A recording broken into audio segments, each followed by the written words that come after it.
Al principio, nadie lo notó. Parecía solo una neblina densa, viste, como las muchas que envolvían la ciudad cada mañana desde que el aire se volvió irrespirable. Nadie miró al cielo cuando apareció. Tampoco nadie se preguntó de dónde venía.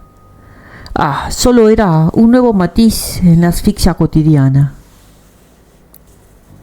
La ciudad de Nova Valencia, construida sobre los restos de la antigua costa, había sobrevivido al aumento del nivel del mar y a la sequía prolongada después, al colapso del sistema energético también, a las pandemias. Sus habitantes eran resistentes, silenciosos, resignados. Pero aquella madrugada algo cambió. A las 4 de la mañana, 4:12 exactamente, según los últimos registros, una cortina verde azulada descendió desde el cielo en espiral. No se oyó ningún motor, no se oyó ningún zumbido, solo una caída lenta, como si alguien hubiese soltado una sábana bioluminiscente desde la estratosfera. Eso sí, cubrió por completo la ciudad en menos de 7 minutos. Al principio, los sensores de calidad ambiental marcaron una mejora notable. Disminución de dióxido de carbono, estabilización de temperatura, aumento de oxígeno. Las alertas se silenciaron.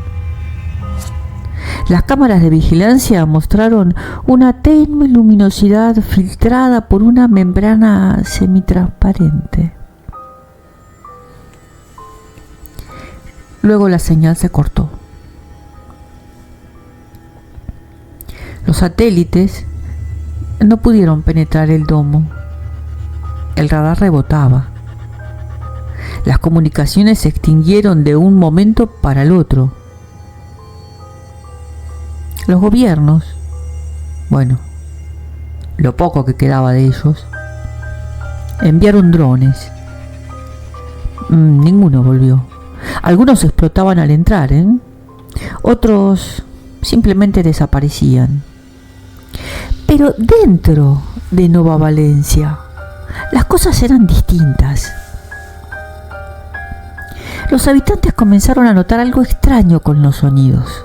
Por ejemplo, el ruido de fondo, ese eterno zumbido de motores, generadores y conversaciones apagadas, había desaparecido. No era solo que la ciudad se había silenciado. Era como si el sonido no pudiera viajar más de unos metros. Los ecos se ahogaban en el aire. Las voces se perdían. El viento, si aún existía, no lo sabían. Nada se movía, nada vibraba. Los primeros en colapsar fueron los hospitales. No por falta de recursos, sino porque el personal médico comenzó a reportar desorientación, migrañas profundas y una angustia inexplicable, una angustia atroz cuando hablaban en voz alta. Sí, cada vez que hablaban en voz alta, esa angustia le trepaba el corazón. La doctora Lucía Eras, una neumóloga con 20 años de experiencia, describió la sensación como gritar bajo el agua hirviendo. Luego vino la noche,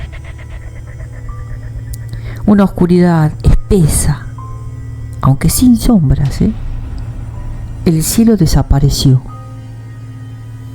El domo bloqueaba el sol y lo reemplazaba con una bioluminiscencia fría, como la de ciertos hongos submarinos. Nunca había oscuridad total, pero tampoco amanecer. Los días dejaron de tener sentido. Una semana después, los intentos por salir fueron reemplazados por el miedo a que alguien entrara. En un barrio del Distrito Sur, Irene Schall, bióloga urbana, se mantenía con vida gracias a un sistema de hidroponía y purificación de agua que había construido tras el último apagón general. Con un padre desaparecido en las guerras climáticas y una madre que nunca volvió de la costa inundada, Irene se había vuelto autosuficiente, pero no estaba preparada para lo que el domo traería. La primera señal fue una planta, no un helecho ni una maleza, era algo nuevo. Un brote fosforescente que surgió entre las grietas del concreto. Tenía un tallo traslúcido y una serie de hojas que vibraban como diafragmas. Irene lo cortó y al analizarlo encontró estructuras celulares híbridas, cianobacterias fusionadas con silicatos y proteínas humanas. Días después aparecieron las figuras. En una azotea cubierta por musgo, Irene vio a un hombre regando macetas improvisadas. Tenía el mismo rostro que el señor Damián, su vecino jubilado, pero Damián había muerto 3 años atrás, durante la crisis del agua. Este hombre no hablaba, tampoco respondía, solo repetía los mismos movimientos una y otra vez, como si estuviera impreso en un bucle biológico. La réplica no era solo física, era emocionalmente vacía. Un cuerpo sin voluntad, pero no sin propósito. Los que quedaba de la ciudad empezó a poblarse de estas figuras. A ver, al principio parecían vivos. Luego se hizo evidente que no lo estaban, al menos no como antes. Los supervivientes comenzaron a contarse en decenas, se escondían, dejaban de hablar. Algunos quemaban las plantas, pero estas crecían de nuevo más rápido. Otros intentaban atacar a las réplicas, pero estas no se defendían. Solo los observaban, inmóviles, como testigos de algo inevitable. En uno de sus últimos informes de campo, Irene escribió: "La cúpula no vino a matarnos, vino a reemplazarnos.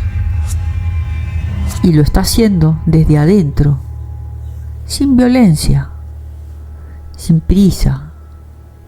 Está transformando el concepto mismo de ser humano, quizás porque fuimos demasiado ruidosos y ahora el mundo necesita silencio".